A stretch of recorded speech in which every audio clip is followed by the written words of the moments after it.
Hi, welcome to part 2 of the knit along. I've been looking at all the progress you've made on Ravelry, and I love the cast-ons and the colors you've done. Everything about them is great. Barb's not here today to keep me grounded, so who knows how wound up I'll get during this video, but I will try not to.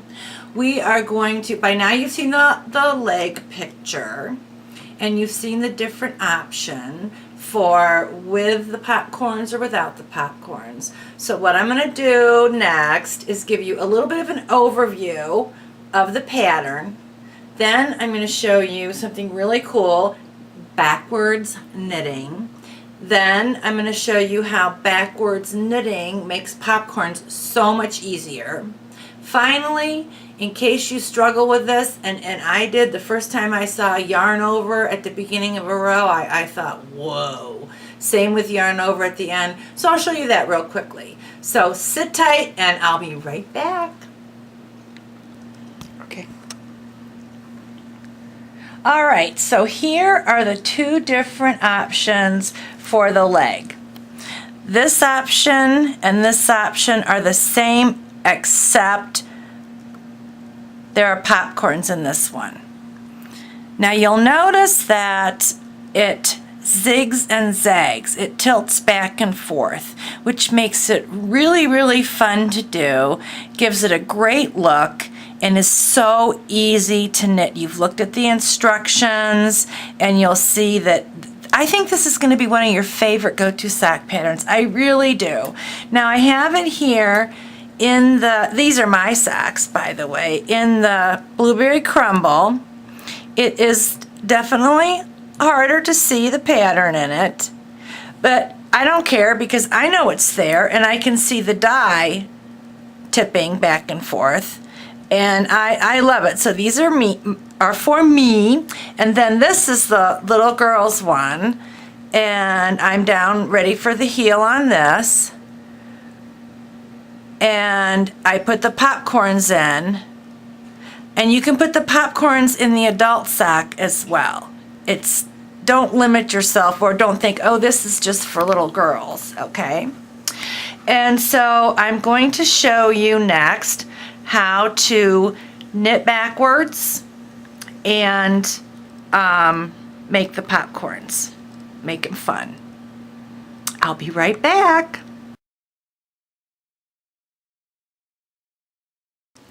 All right, so now I have a little practice piece, and I'm going to show you reverse knitting. It's a very cool thing. You can use it lots of different ways with different patterns for short rows. Particularly, it comes in handy for making the little popcorns that the sock has. So I have some stitches cast on here so I can practice, and I finished a knit row. Now normally with stockinette stitch, I would turn the work and purl, but I'm going to show you how to do this in reverse and have the stockinette stitch change.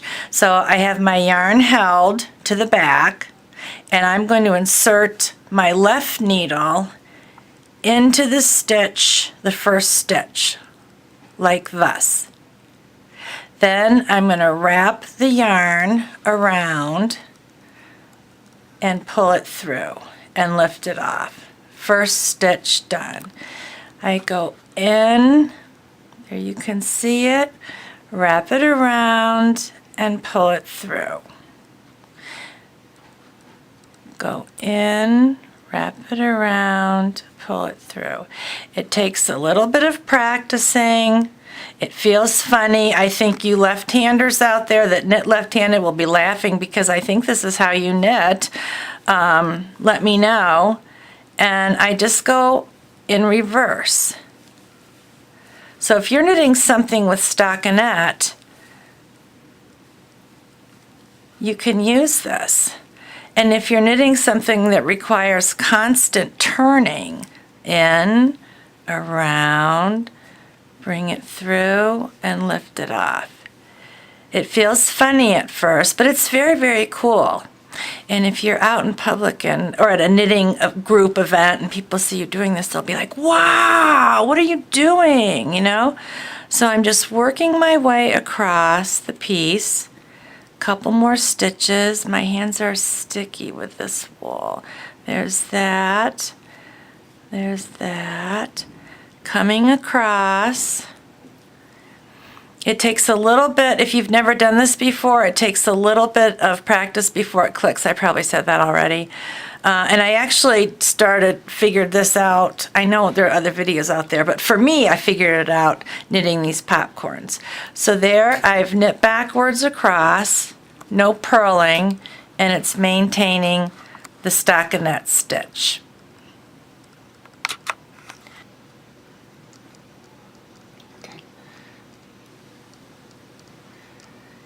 I wanted to show you another piece with popcorns before I went any further.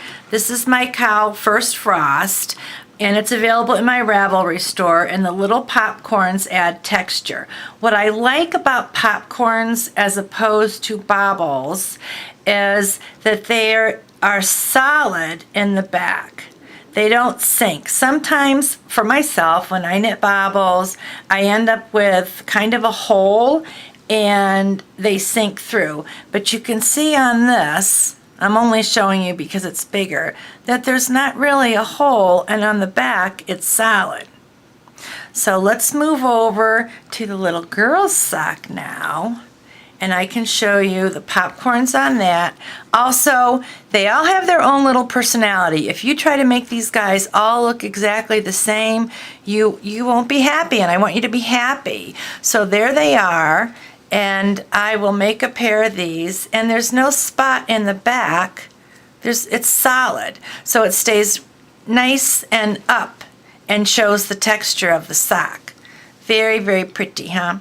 I'm still trying to find a little girl to try this on. I have a new neighbor that moved in, but I don't want to walk up to them and say, hey, you just moved in and can I borrow your kid's foot? Okay, so I'm going to show you the popcorn the way the instructions are written. And then I'm going to show you the way they're done with the knitting backwards. So I'm going to make it right here. And I'm going to knit into the front and knit into the back. I'm going to turn my work around and purl 2.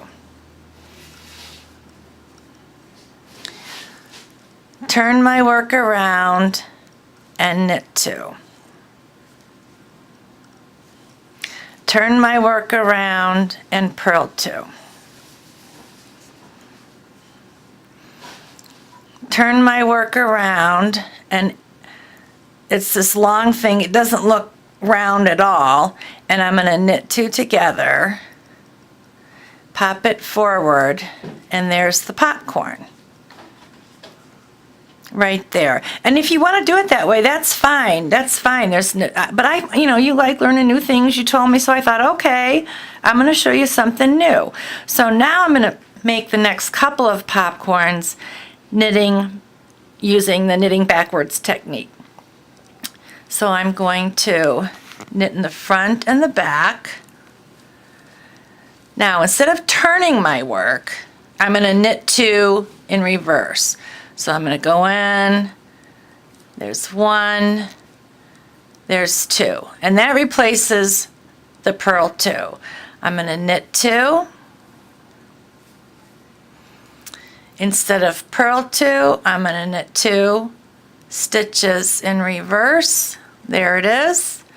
And I'm going to knit them together, pop it out, knit the next stitch, and there it is. I'm going to show you again. I just think this is so much fun to do it like this. And I love popcorns. And you can probably do this with larger baubles or short rows. Okay, so there's the knit front and back. And it all comes out of 1 stitch.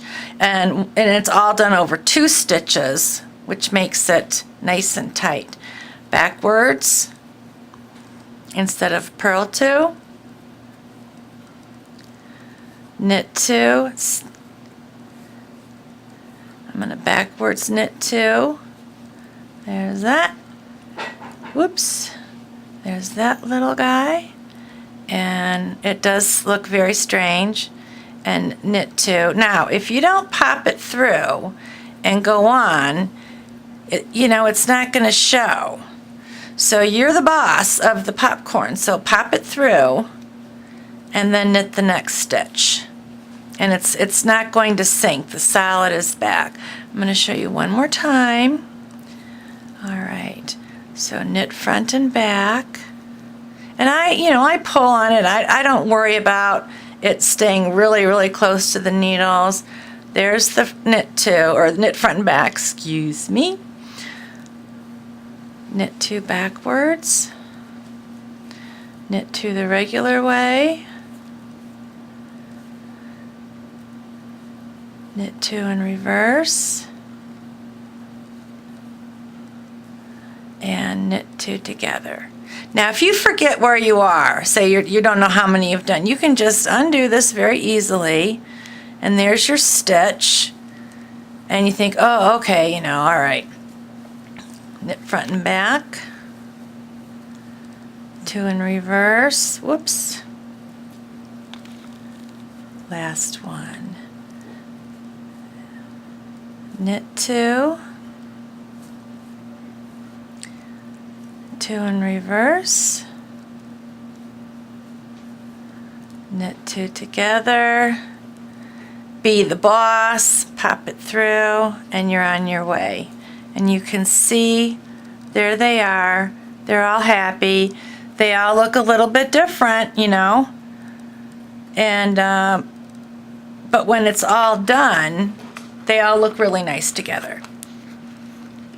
So next I'm going to show you yarn overs at the beginning and end of a row. See you in a minute. Okay, so part of the pattern starts with the yarn over at the beginning of the row, the first half. So the way I do it, because I like a little bit of drama, I suppose, I put the needle in because I'm going to do a slip knit, and I bring my yarn down and around the needles, and then I knit. Then you're going to do a slip knit, but there you can see the yarn over at the beginning of the row. First time I realized I had to do that, I thought, what? Now probably an easier way to do it, but I like the drama, is my yarn is in the back, and I'm just going to bring it with me, and I'll do a slip knit again. Slip knit, and there it is at the beginning of the row, right there.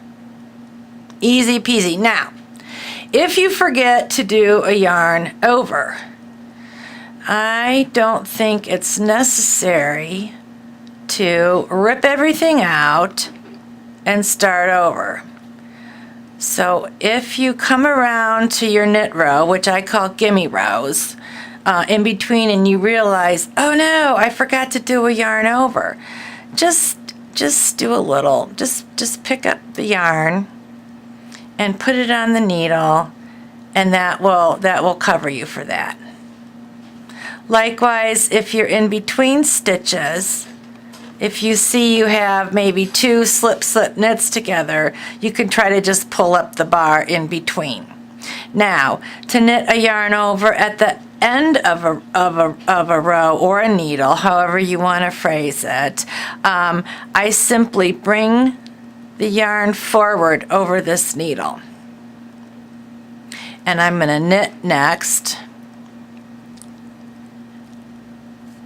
And there you can see the yarn over at the end of the needle. It's very easy to do. You just have to get in the habit of remembering to do it. If you forget to do it every single time, you might want to slow down and show yourself, hey, I've got to take some more time to do this. So this sock is actually 1.5 repeats of the pattern. The repeat is from here to here, and then I did 10 more rows to get the length I want. So I'll show you one more time. Yarn over at the beginning of the row, the dramatic method. I put the needle in, I bring it around and over, and then knit the stitch, or the method of just having your needle under the yarn and starting to do the slip slip knit. Ta-da! All right, so that's everything for today. And next week, we're going to talk about the heel and the top of the foot. And I'm going to be on Ravelry quite a bit. I've been trying to comment on everybody's work, and I think you all are amazing. So I'll see you on Ravelry, and Barb will be here next week. Bye.